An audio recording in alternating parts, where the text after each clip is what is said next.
Hello and welcome to today's devotion for Tuesday the 9th of June.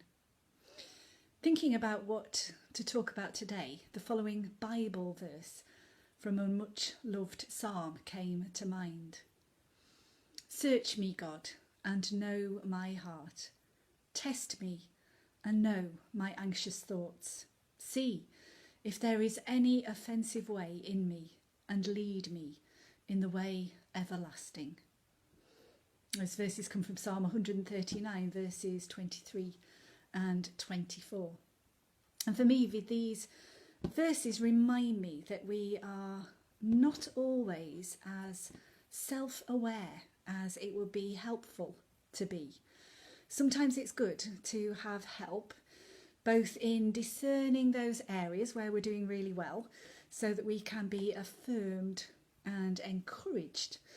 And similarly, to be aware of those areas where we are not doing so well, so that we can try and do better.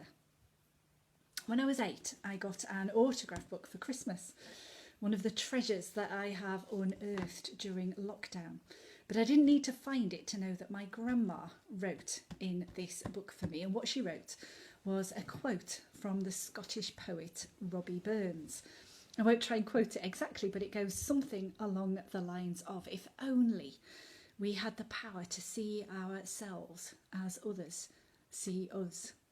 That's a quote that made quite an impression on me then, and that has lived with me since.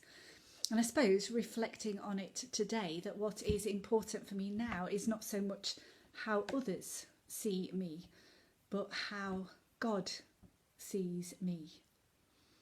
Back to Psalm 139. Search me, God, and know my heart. Test me and know my anxious thoughts.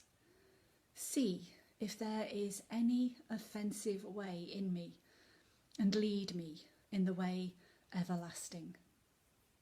Today I'm thinking of that in terms of how we judge others and the prejudices that we have that might influence the way that we speak and act and behave. Prejudices that we might or might not be aware of, that sometimes take us by surprise when we become aware of them. Prejudices that might include, for example, not trusting someone simply because of their accent, the way that they speak, or judging someone purely on the grounds of how they look. I wonder, have you ever been judged or misjudged on the grounds of how you looked? I remember when I was a student, I was spending the third year of my degree course in France.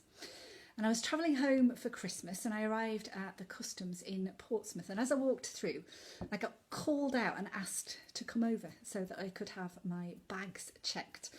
And I like to think that this was because I looked like a student rather than a drug smuggler. As I was opening my suitcase so that the contents could be searched by the customs officer, I confessed rather guiltily that there was a bottle of wine in it. That's okay, the officer said, and then added, oh, and there's a teddy bear as well, for there was my teddy bear, George, lying on the top of everything else for all to see. And how old is he? The officer asked, making conversation. He'll be 6 this Christmas, I answered rather grumpily. Nothing else incriminating was found in my possessions, and so I was allowed to carry on. Following that, however, to add insult to injury, on the coach from the ferry terminal, I was sitting next to an older woman who was telling me how, when she returned from abroad, bringing gifts of alcohol for various friends and family, her son would be amused to point out that she was often over the limit with what she was bringing into the country.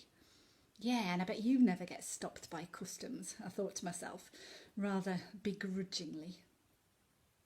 I think that was the only time I was ever stopped at customs, which is probably why I can remember it so clearly.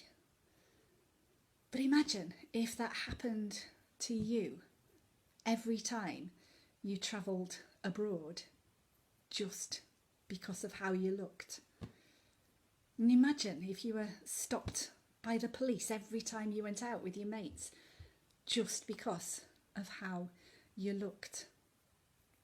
God judges us, but not in order to condemn us, but in order to help us to get rid of any offensive way that may be in us, so that we might be able to live life more fully and in closer fellowship with God, the source of life and joy and contentment and peace. God judges everybody else too, which saves us having to do it. And in fact, it's recommended that we don't judge, as Jesus says in Luke chapter 6. Do not judge, and you will not be judged. Do not condemn, and you will not be condemned. Forgive, and you will be forgiven. Give, and it will be given to you. A good measure, pressed down, shaken together, and running over, will be poured into your lap. For with the measure you use, it will be measured to you. Today, may you each receive a good measure of blessings, pressed down, shaken together, and running over, poured into your lap.